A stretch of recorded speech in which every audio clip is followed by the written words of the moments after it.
زعلان انت ان انا بتريق على المرشح الرئاسي احمد طنطاوي؟ زعلان ان انا واخده الموضوع بسخريه وهزار؟ طب تحب نتكلم جد؟ انت هتستحمل الجد؟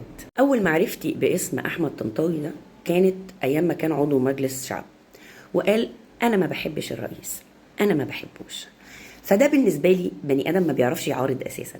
ما هو انت لما تبني قناعاتك في المعارضه على الحب والكره يبقى انت بني ادم مهزأ اساسا، بني ادم مهزأ.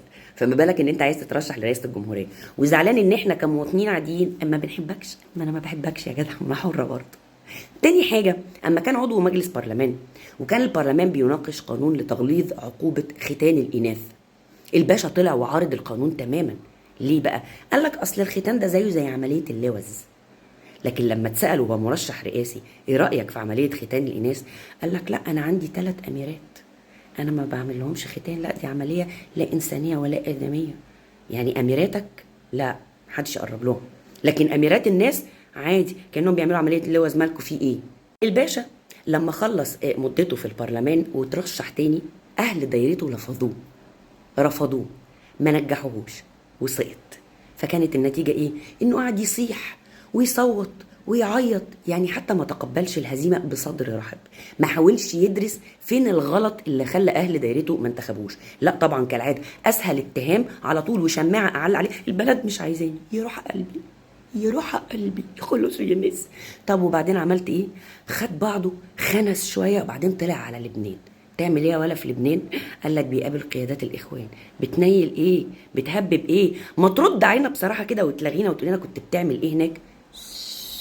صرصور الحقل قرر انه يرجع. اهلا وسهلا يا اخوي. لا يرجع ساكت كده؟ لا ما يرجعش، لازم يصوت وينوح الاول، ينزل بوست انا راجع يوم كذا على طياره كذا، اما اشوف بقى هتعملوا لي ايه. مالك يا واد؟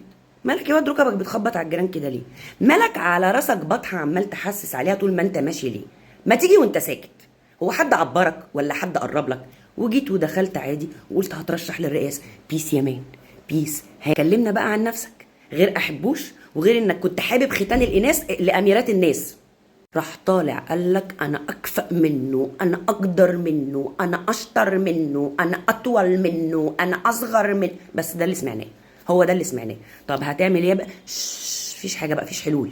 وعلى فكره كل الحاجات اللي هو عملها غلط، كل اللي عمله غلط يا راجل. بقى علاج فيروس سي غلط، بقى الناس اللي كانت في عشش وبيوت غير آدمية ما يتنقلوا في مساكن محترمة غلط، بقى شبكة الطرق والمواصلات اللي انت رايح جاي عليها تتمشى بالأتباع بتوعك غلط، إلا ما شكرت فيها يا جدع. بقى إن هو يعمل مصانع ويزود الرقعة الزراعية لمصر غلط، يعمل مشاريع بتشغل 5 مليون مصري يعني بتأكل 20 مليون بق غلط. ايه هتقعدهم في البيت؟ طب كنت قول في حاجات صح وفي حاجات غلط، كنت خليك منطقي وموضوعي في نقدك حتى للكلام، كنت تقول مش عاجبك كذا وعاجبك كذا. واما تتسال عن الحلول الاقتصاديه تقول ايه ده انتوا فاكرين ان انا هجيب لكم من السماء؟ لا ما عنديش حلول. همسك لكم العساس؟ لا ما عنديش حلول، انا ما عنديش حلول، انا مش هاتي بما لم ياتي به الاوائل. الله، امال انت جاي تعمل ايه يا باشا؟ انت جاي تشتغل ايه؟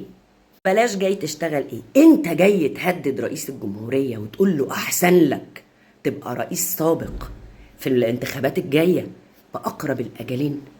ولا انتوا دلوقتي سنجيتوا ومش فاهمين التهديد اللي ورا الكلام ده؟ مش عارفين يعني ايه اقرب الاجلين؟ مش عاجبكم ان انا باخد من تصريحاته حتت بس انتوا تقتطعوا الرئيس الجمهوريه عادي؟ مش عاجبكم ان انا بتريق عليه بس انتوا تتريقوا على رئيس الجمهوريه عادي؟ مش عاجبكم ان انا بعمل له كوميكس بس انتوا تعملوا كوميكس لرئيس الجمهوريه عادي؟ وبعد كده تكلموني عن الحريه. فين الحريه؟ فين الحريه؟ الحريه هي بهوات انكم سفله قلات الادب وعادي متسابين مفيش مشكله، بس مش عايزين حد يعمل معاكم كده، مش عايزين حد يلعبكم بلعبتكم.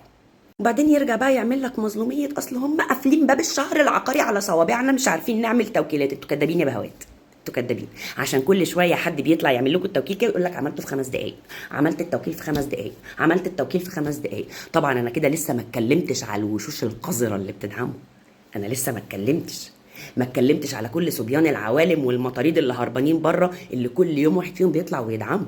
انا لسه ما اتكلمتش على كل اشكال البلاعات اللي في مصر اللي طفحت دلوقتي وكله بيقول لك انا بدعمه. طب يا جدعان ما تبطلوا تأييد الكتروني بقى، ما تعملوا له توكيلات بقى، ما تخلصونا من الزيطه والصياح ده بقى والمظلوميه الكدابه اللي انتوا عارفين انها كدابه. ما تخلصوا بقى. لا وكله كوم، وبيان البرلمان الاوروبي امبارح كوم. والله العظيم تخيل البرلمان ده ما بيطلعش يتكلم غير على الخونه، ما بيطلعش بيانات غير عليهم، فهو طالع يدعم بسلامتك. فانا عايزه اقول لك انت والبرلمان الاوروبي التقرير اللي عاملينه ده تبرموه تحطوه في جيبك الوراني. والله اصل لا المصريين دراعهم بيتلوي ولا رئيسهم صباعه بيتحط تحت ضرس حد. فالبرلمان الاوروبي بيك بالسلامه حبيبي. ثم في 3 مرشحين خلصوا حالهم ومحتالهم. قال انا جبت سيرتهم؟ لا ما جبت سيرتهم. ليه ما جبتش سيرتهم؟ عشان ناس محترمه. هاجمهم انا ليه؟ لا هي مش قله ادب لقله الادب، لا خالص، قله الادب على قليل الادب حق وفرض عين. انا مش عايزاك تتقمص مني، لان انا لسه هتريق وهجيب ناس تتريق. والله العظيم تلك، وهخليه مسخه وفرجه. انشف كده واتقل واستحمل اللي جاي زي ما الريس بتاعنا مستحمل كده.